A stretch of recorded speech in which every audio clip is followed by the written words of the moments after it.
Well, I got one patch panel made. This is, the classic fab vertical support. This right here basically is the panel of the bus, back of the bus, and it goes in.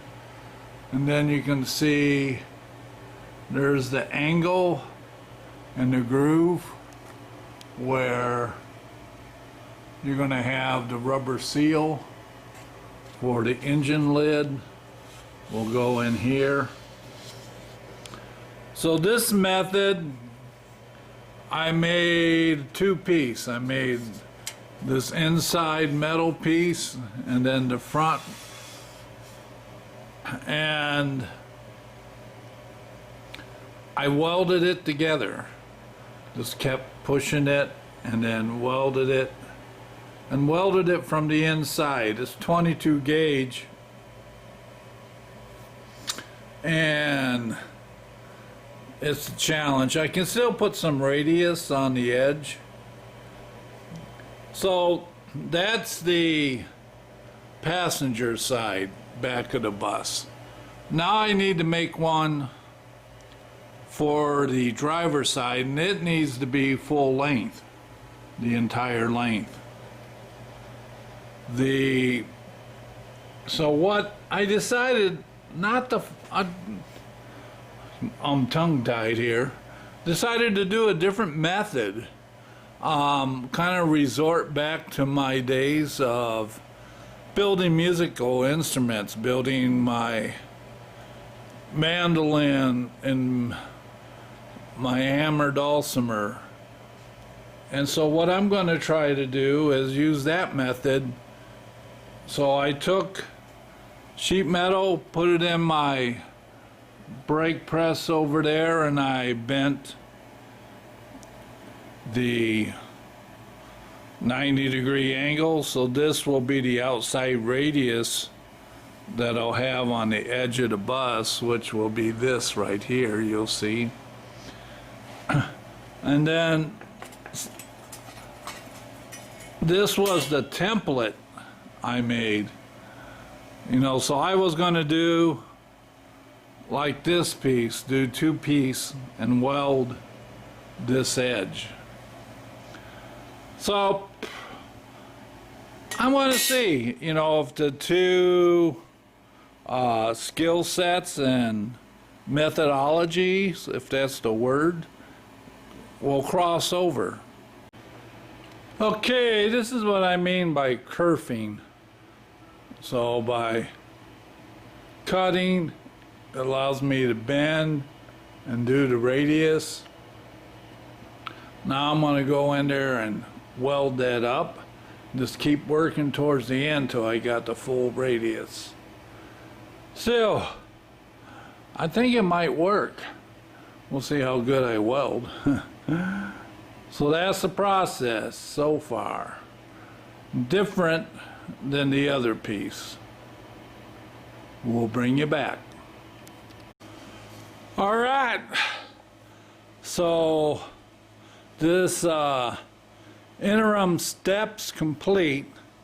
So let me summarize. I got the back of the bus cut and ready to weld in these classic fab vertical supports for the back of the engine bay. And I mean, I was ready to, tack and weld them in.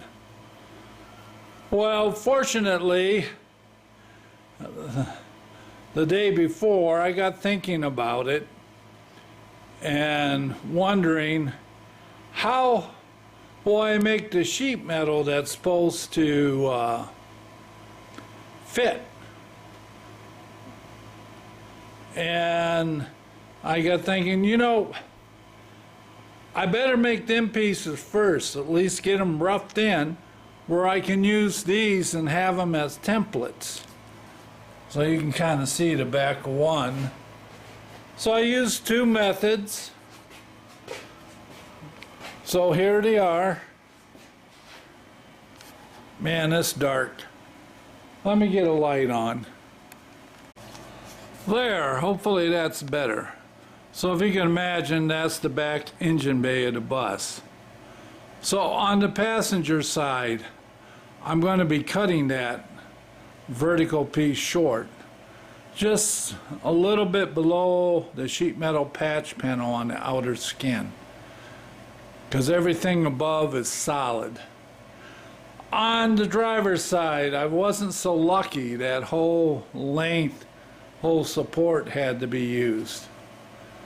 So I made the patch panel for the full length. I made it a little extra long until, you know, I get the final fit and things welded in.